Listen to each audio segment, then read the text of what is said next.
So let's jump right into this, shall we? What if the intense global chaos we're all seeing right now isn't actually the world ending, but rather the world transitioning? Today, we're diving into this explainer, covering the sweeping predictions of 6 renowned intuitives as they look ahead to the second half of 2026.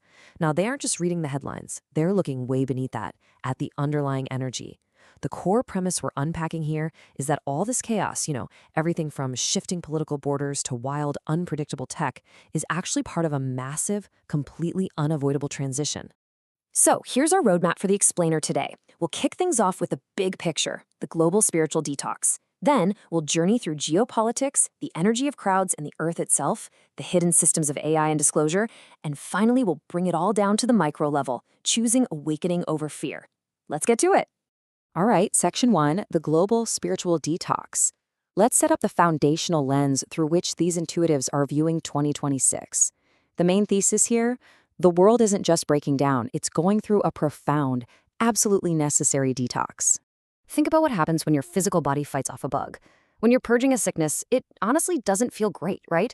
You sweat, you ache, you run a fever. Well, in that exact same way, the intuitive suggests that humanity and literally the planet itself are sweating out old toxic patterns.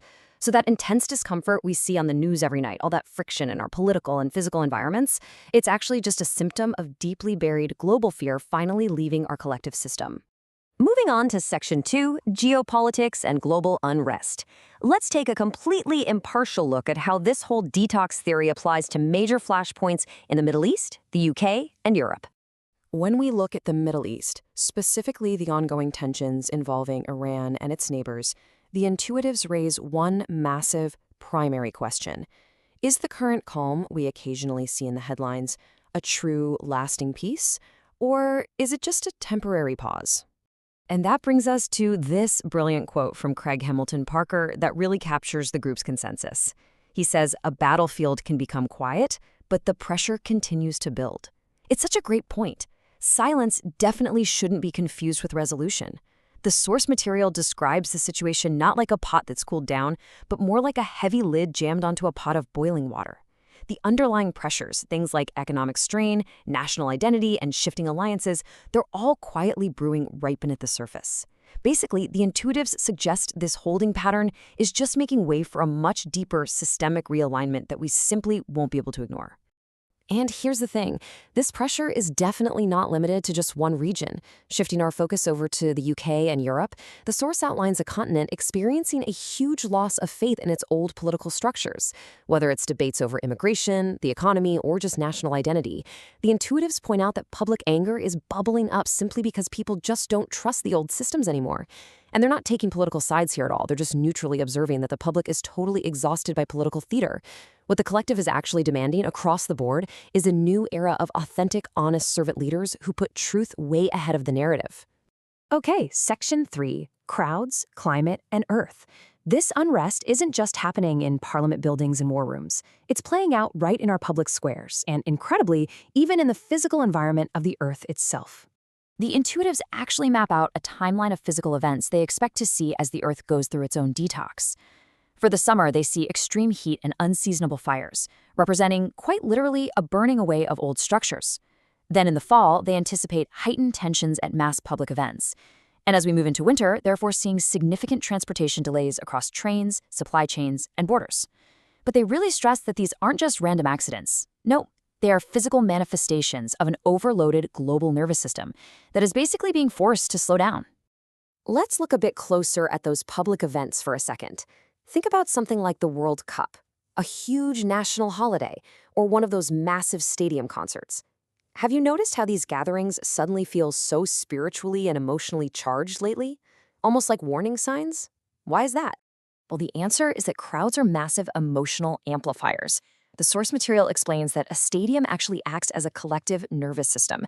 Think about it. If the people walking into that venue are carrying a ton of unhealed fear, economic anxiety, or political anger, the crowd is going to amplify that exact fear, potentially leading to instability. But on the flip side, if people walk in feeling grounded and centered, the crowd amplifies joy. The event itself doesn't magically create the mood. It just acts as a giant mirror, reflecting whatever the public is already carrying inside. Moving right along to Section 4, AI, Systems and Disclosure. Let's zoom in even further now and look at the rapid evolution of technology and the existential shifts happening right behind the screens we stare at every single day. The source draws a really stark contrast here between old systems of power and the emerging new ones.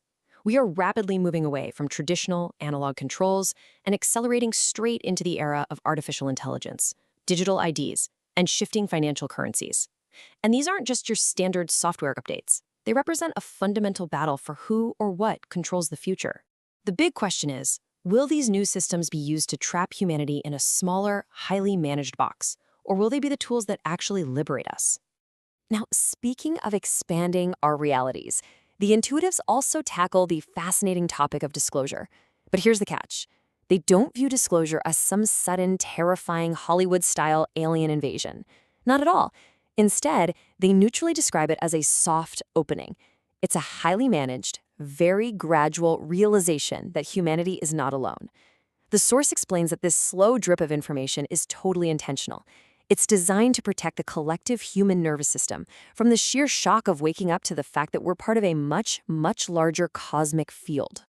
And this concept ties in perfectly with how we should be viewing artificial intelligence. Intuitive Rubia Lacerda points out something super interesting. AI mirrors consciousness. The really crucial takeaway from the source here is that AI and these new tech systems aren't inherently evil. They aren't out to get us. They're just neutral tools. If humanity approaches AI from a place of fear, greed, and control, well, AI will absolutely amplify that darkness. But if we use it from a place of love, creativity, and connection, it becomes an incredibly powerful doorway to human expansion. Finally, Section 5, choosing awakening over fear. We've talked a lot about macro-level chaos, but how does the individual actually navigate all this? How do we hold on to our personal agency when faced with these sweeping global predictions?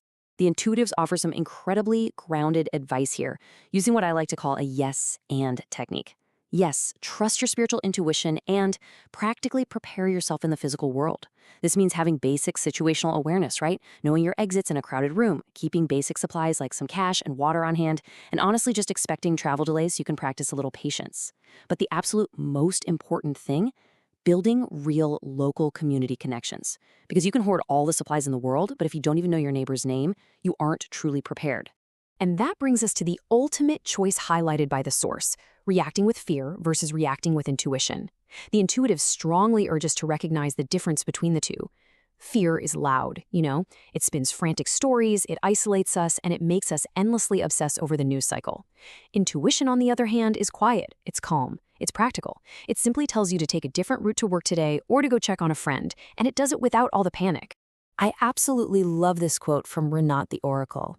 The safest person in a crowd is often the one who is calm enough to notice small changes before others do. Wow, that beautifully summarizes the practical application of being spiritually grounded. Inner peace and quiet discernment aren't just fluffy, feel-good concepts. They are quite literally the most effective, practical survival tools you can possibly possess in a chaotic world.